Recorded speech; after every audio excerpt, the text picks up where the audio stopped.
Good evening all of you. तो चलिए lecture 2 में स्टार्ट करते हैं हम लोग public private and global enterprises का, है ना। जो नेक्स्ट टॉपिक है गवर्नमेंट कंपनी, है ना। इससे पहले हम लोग जो दो टॉपिक हमने क्लियर किया, departmental undertaking and statutory corporation, है ना। तो उसी का पब्लिक इंटरप्राइजेज का थर्ड पार्ट है ये, है ना। गवर्नमेंट कंपनी, गवर्नमेंट कंपनी है क्या, है ना। गवर्नमेंट कंपनी का रजिस्ट्रेशन जो होता है वो कंपनी एक्ट 2013, है ना, सबसेक्शन 45 ऑफ सेक्शन 2 के अनुसार ही उसका भी रजिस्ट्रेशन होता है। जैसे पब्लिक कंपनी प्राइवेट कंपनी का रजिस्ट्रेशन होता है वैसे ही इसका भी है ना। लगभग 90% रूल रेगुलेशन उसी का है ना। लेकिन इसमें क्या होता है कि सेंट्रल गवर्नमेंट और स्टेट गवर्नमेंट का एक शर्त है, जो मेजर जो इसका कंडीशन है कि सेंट्रल गवर्नमेंट या स्टेट गवर्नमेंट का 51% कम से कम शेयर होना चाहिए कंपनी में। अगर उससे कम है तो वो गवर्नमेंट कंपनी नहीं होगा। कुछ एग्जांपल हमने दिया है गवर्नमेंट कंपनी का। सेल, है ना, steel authority of India limited, well, ONGC and CIL. CIL का कोल इंडिया लिमिटेड होगा, ओएनजीसी का, है ना, ऑयल एंड नेचुरल गैस, है ना, कंपनी होगा, है ना। भेल जो है भारत हेवी इलेक्ट्रिकल लिमिटेड होगा। क्लियर, ये एग्जांपल हैं किसके, गवर्नमेंट कंपनी के। तो गवर्नमेंट कंपनी का डिफिनेशन जानने के बाद हम इसका, है ना, फीचर डिस्कस करते हैं। फीचर क्या है भाई, है ना। इट इज क्रिएटेड अंडर, है ना, कंपनी एक्ट 2013। इसका जो फॉर्मेशन रजिस्ट्रेशन जो होता है वो कंपनी एक्ट 2013 के अंडर ही होता है ना। कोई नया रूल इसके लिए, है ना, नई पार्लियामेंट में पास किया जाता है। नंबर 2 है file suit in court against third party in own name. कहने का मतलब कि ये अपने नाम से किसी थर्ड पार्टी पे, है ना, सूट कर सकती है, केस कर सकती है, क्लेम कर सकती है ना, है ना, अपने नाम से, गवर्नमेंट के नाम से नहीं, है ना। नंबर 3, है ना, contract and property in own name. कहने का मतलब वो जो गवर्नमेंट कंपनी है जो भी है, जैसे मान लिया कोल इंडिया लिमिटेड के बारे में बताया या जो सेल के बारे में बताया, वो अपने नाम से प्रॉपर्टी भी ले सकता है और अपने कॉन्ट्रैक्ट भी किसी दूसरे कंपनी के साथ कर सकता है। उसके लिए सेंट्रल गवर्नमेंट या स्टेट गवर्नमेंट को आने की जरूरत नहीं है।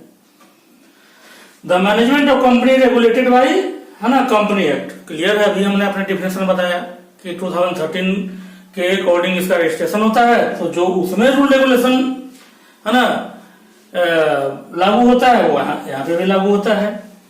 Number 5, the company the employ of the company appointed under this act. इसका जो एम्प्लॉय है, जो कंपनी का रूल रेगुलेशन होगा उसके अनुसार इसका क्या होगा, है ना, अपॉइंटमेंट होगा, न कि गवर्नमेंट सर्वेंट की तरह नहीं, जो गवर्नमेंट एम्प्लॉय नहीं होता है। क्लियर, आप दिमाग में रखिएगा, गवर्नमेंट कंपनी का एम्प्लॉय, है ना, वो कंपनी गवर्नमेंट कंपनी का एम्प्लॉय होगा, वो गवर्नमेंट का नहीं। नंबर 6 है government company exempted from audit and rule and procedure. वही जो 90% हमने इसीलिए बताया कि कंपनी एक्ट 2013 का ही रूल होता है, लेकिन 10% में देखिए आपको दिखाई देती है फीचर्स में। इसमें ऑडिट का जो रूल या अकाउंटिंग का जो रूल जो प्राइवेट पब्लिक कंपनी में लगता है वो इसमें नहीं लगता है। क्लियर। अब थोड़ा सा फीचर से ही अगर आप थोड़ा समझोगे, कनेक्ट करोगे, तो फीचर से ही देखना 50-60% मेरिट इसका, है ना, उसी से आपको, है ना, कनेक्ट होता है। अगर आप एक टेक्निक आपको बताना चाह रहे हैं, है ना, क्या मेरिट है इसके, तो separate act in parliament is not required. अभी बताया आपने कि इसको, इसका फॉर्मेशन के लिए, इसका रजिस्ट्रेशन के लिए पार्लियामेंट में, है ना, डिपार्टमेंटल अंडरटेकिंग की तरह इस, है ना, कोई एक्ट लाने की जरूरत नहीं है। ये कंपनी एक्ट के द्वारा ही फॉर्मेशन इसका हो जाएगा। नंबर 2 है separate legal entity apart from the government. जो गवर्नमेंट होगी, जैसे अभी मान लीजिए जो भी मोदी जी का गवर्नमेंट है, जिनका भी मनमोहन सिंह का था गवर्नमेंट इस जमाने में, तो उस जो भी कंपनी होगी उसका अपना नाम से होगा। जैसे सेल, है ना, अपना उनका मैनेजमेंट होगा, भेल अपना मैनेजमेंट होगा, वो सेंट्रल गवर्नमेंट का मैनेजमेंट नहीं होगा। ओएनजीसी, कोल इंडिया लिमिटेड सबका अपना मैनेजमेंट होगा, है ना, गवर्नमेंट का मैनेजमेंट नहीं होगा।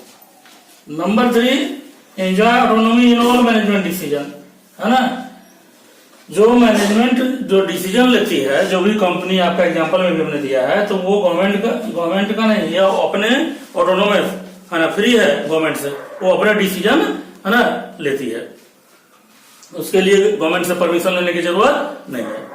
एंड नंबर 4 है, it provide goods and services at reasonable price. क्योंकि गवर्नमेंट का है तो गवर्नमेंट कभी भी नहीं चाहेगी कि मतलब कॉस्ट से बहुत ज्यादा प्रॉफिट ले, हाँ, मिनिमम मार्जिन पे, मतलब रीजनेबल प्राइस पे गुड्स और सर्विसेज ये आपको प्रोवाइड करती है। जो भी कंपनी दिया आप उसको सर्च भी कर सकते हो, है ना, वो जो भी प्रोडक्शन करता है वो बहुत ही रीजनेबल प्राइस पे देता है, चाहे वो कोल इंडिया लिमिटेड हो, ओएनजीसी हो, भेल हो या सेल हो। क्लियर। अब हम आते हैं इसके डिमेरिट पे।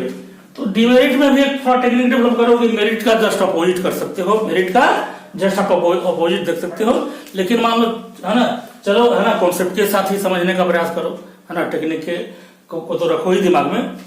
अब यहाँ पे इसका डिमेरिट क्या आएगा कि, है ना, मेजर शेयर इसमें गवर्नमेंट का होता है। मेजर शेयर जो होता है, चूंकि 51% या उससे ज्यादा शेयर रहता है, ये जितनी भी कंपनी देख रहे हो जो नाम लिखा मैंने नीचे, है ना, उसमें गवर्नमेंट का मेजर शेयर होता है। अब बताइए, जहां गवर्नमेंट का मेजर शेयर रहेगा तो वहां कंपनी एक्ट चलने देगा? गवर्नमेंट, जो भी गवर्नमेंट होगा वो अपना रूल लगाती है।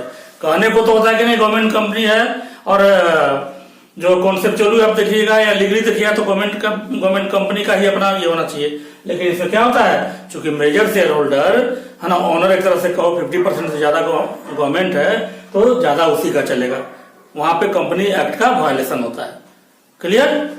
उसके बाद है नंबर 2 है, it is not answerable directly to the parliament. बताइए, है ना, ये पार्लियामेंट को डायरेक्टर आंसरेबल या अकाउंटेबल नहीं है। क्यों? क्योंकि बताओ, है ना, अब एक तो गवर्नमेंट कंपनी हो, इंटरफेयर करने की बात आएगी तो गवर्नमेंट इंटरफेयर भी करता है, लेकिन ये डायरेक्टर अगर मान लो इसका अच्छा बुरा जो भी बिजनेस चल रहा है ना, या अच्छा बुरा जो भी इसके साथ हो रहा है, या ना, अगर अच्छा है तो बहुत अच्छा है, खराब है तभी ये रिस्पॉन्सिबल पार्लियामेंट के प्रति ये नहीं है, जो इसका सबसे बड़ा डिमेरिट है। Number 3, the management and administration rest in the hand of government, है ना, फर्स्ट में ही बताया था। चूंकि क्यों गवर्नमेंट का इसका मैनेजमेंट एडमिनिस्ट्रेशन होता है, चूंकि आधा से अधिक पार्ट तो शेयर किसका है? गवर्नमेंट का है। तो गवर्नमेंट का है, इसीलिए क्या होता है कि एडमिनिस्ट्रेशन और मैनेजमेंट पर उसी का क्या होता है ना, पकड़ ज्यादा होता है। वो जैसे चाहती है वो कंपनी को ऐसे चलाती है ना। अब, है ना, अगले स्लाइड में हम बताते हैं आपको, है ना, चेंजिंग रोल ऑफ, है ना, पब्लिक इंटरप्राइजेज। इस स्लाइड में जैसा हम बोले थे, है ना, क्या बोले थे कि, है ना, changing role of public sector हम लोग डिस्कस करेंगे। पब्लिक सेक्टर, है ना, मैं अपने डिपार्टमेंटल अंडरटेकिंग, है ना, गवर्नमेंट कंपनी, स्टैट्यूटरी कॉर्पोरेशन के बारे में जाना, तो लोग का क्या रोल, है ना, कैसे चेंज हो रहा है, उसके बारे में आपको जानना है इस टॉपिक में। तो कैसे चेंज हो रहा है पब्लिक सेक्टर का रोल, क्या करता है भाई? तो नंबर 1 ये करता जो है डेवलपमेंट ऑफ इंफ्रास्ट्रक्चर। जितना भी देखिएगा आप, रोड, रेलवे, डैम, ओवरब्रिज, है ना, जो इंफ्रास्ट्रक्चर का जो भी है उसमें मैक्सिमम देखिएगा वो पब्लिक सेक्टर, है ना, इंटरप्राइजेज ही करता है। अब तो बहुत सारा आपको दिखाई देता होगा प्राइवेट सेक्टर वाले भी, है ना, अब उसमें कर रहे हैं। लेकिन जो शुरू समय से, यानी कि 91 से पहले जो नई इंडस्ट्रियल पॉलिसी जो आई थी, मनमोहन सिंह और ये नरसिम्हा राव उस समय पीएम थे देश के, और फाइनेंस मिनिस्टर थे मनमोहन सिंह, तो उस समय में जो चेंज आया उसके बाद, है ना, बहुत सारी बातें चेंज हुई है। उससे पहले, है ना, पब्लिक सेक्टर का ही, मतलब कि गवर्नमेंट का जो तीनों जो फॉर्म ऑफ जो पब्लिक सेक्टर था, है ना, corporate, departmental undertaking, statutory corporation और गवर्नमेंट कंपनी ही में लगभग समझिए कि इंफ्रास्ट्रक्चर में लगभग, है ना, 80% टोटल वो लोग ही वर्क करते थे। रोड, रेलवे, ओवरब्रिज या जो भी डैम का बड़ा बड़ा जो बनता था, है ना, उसमें उन्हीं का काम होता था। दूसरा, रीजनल बैलेंस। जितना भी देखिएगा आजादी के बाद से लेकर के 91 के पहले तक आप देखोगे, है ना, जितना भी बड़ी बड़ी जो गवर्नमेंट कॉर्पोरेशन, गवर्नमेंट कंपनी, अब जैसे देखो झारखंड में खुला है क्या, है ना, सेल है ना, क्या है वहां पिछड़ा है, छत्तीसगढ़ में खुला है बहुत सारा, है ना, फिर उड़ीसा में खुला है ये आपका पब्लिक सेक्टर का इंटरप्राइजेज है ना। और आप अगर चेक करोगे तो वैसे ही छत्तीसगढ़ जैसा जगह में, झारखंड में, उड़ीसा में, है ना, और उस तरह का जो प्रदेश है वहीं पे खुला गया। क्यों कि वहां पे खोल करके जो बाकी जो डेवलप एरिया है उनको उनसे बैलेंस किया जा सके वहां के लोगों को। क्यों, वहां रोजगार, एम्प्लॉयमेंट मिलेगा तो क्या होगा, उस एरिया का प्रॉपर्टी जो होगा तो भी महाराष्ट्र गुजरात लायक हो जाएंगे, जो वहां का लोग जो जीवन स्टैंडर्ड ऑफ लाइफ जी रहा है। Number 3, economies of scale. Economies of scale का मतलब कि लार्ज, चूंकि ये प्रोडक्शन लार्ज पैमाने पर करता है, लार्ज पैमाने पे जब करेगा, है ना, तो क्या होगा, है ना, आपको कॉस्ट कम हो जाएगा। जैसे 10 आदमी का खाना बनाने में जो खर्च आता है, अगर आप उसका कॉस्ट ज्यादा आएगा, किससे कंपेयर करोगे, तो अगर 500 लोगों का अगर खाना बनवाते हो तो उसका कॉस्ट कम आ जाएगा, है ना। आप बहुत सारी चीजों में आप केयर करोगे, है ना। बड़े स्केल पर जहां प्रोडक्शन होगा तो ये जहां भी काम होता है इसका बड़े स्केल पे होता है ना। तो इकोनॉमी ऑफ स्केल का मतलब कि जो गुड्स एंड सर्विसेज जो ये दे पाता है बहुत रीजनेबल प्राइस पे आपको देता है, बहुत ज्यादा मार्जिन नहीं रखता है ये। Check over concentration of economic power, ये किसी भी प्राइवेट कंपनी को इकोनॉमिक पावर नहीं बनने देता। क्यों, क्योंकि उसका सब्स्टिट्यूट तैयार कर लेता है ये। अब कोई प्राइवेट लगा के ना हम इतना ही में देंगे, तो भैया आप स्टील, टाटा जैसे मान टाटा स्टील है तो टाटा स्टील ऐसा कभी नहीं कर सकते हैं कि हम इतना ही स्टील, क्यों, क्योंकि सेल गवर्नमेंट का हमारा बनी हुई है, steel authority of India limited, वो भी प्रोडक्शन कर रही है ना। तो आप इकोनॉमिक पावर नहीं बन सकते देश का कोई प्राइवेट वाले, है ना। नंबर 5 जो है इंपोर्ट सब्स्टिट्यूशन, मतलब कि जो हम लोग बाहर से जो खरीदते थे लगभग अधिकतर वही चीज का वही गुड्स का वो क्या करता है, प्रोडक्शन करता है। तो प्रोडक्शन जब करता है उसी गुड्स का तो हम इंपोर्ट कम करते हैं। इंपोर्ट जब कम करते हैं तो हमारा जो ट्रेड डिफिसिट होता है वो कम हो जाता है। क्लियर। अच्छा, ये सबसे मेजर जो है ना, जो चेंज रोल हुआ पब्लिक सेक्टर का, वो वही जो बताया शुरू में कि जो इंडस्ट्रियल पॉलिसी जो आई है ना 1991 में, है ना, जो कांग्रेस गवर्नमेंट लाई थी, तो उस समय क्या हुआ है ना कि कुछ पहले लगभग, है ना, 30 शायद थे, 30 जो सेक्टर थे जिसमें आप मतलब प्राइवेट वाले नहीं आ सकते थे, तो 13 से घटा करके, है ना, 70 किया कि चलो भाई बाकी को हम फ्री करते हैं प्राइवेट के लिए। फिर क्या कर, आज के डेट में जानते हो, आज के डेट में मात्र है 3 ही सेक्टर जिसमें गवर्नमेंट का है, बाकी सारे सेक्टर को गवर्नमेंट फ्री कर दी, है ना, कि ना भाई प्राइवेट वाले भी अपना, है ना, तुम लोग आओ इस सेक्टर में, है ना, अपना पैसा लगाओ और बिजनेस करो, है ना। तो क्या गवर्नमेंट पॉलिसी में बहुत सारी बातें हैं जो कि थोड़ा सा हम आपको बताने का प्रयास करते हैं। जैसे सिक यूनिट जो प्राइवेट सेक्टर का है ना, कोई मान लो कि लॉस में चल रहा है तो उसको पब्लिक सेक्टर चाहे कि लगता है कि हम इसको आगे बढ़ा सकते हैं तो उसको खरीद सकती है ना।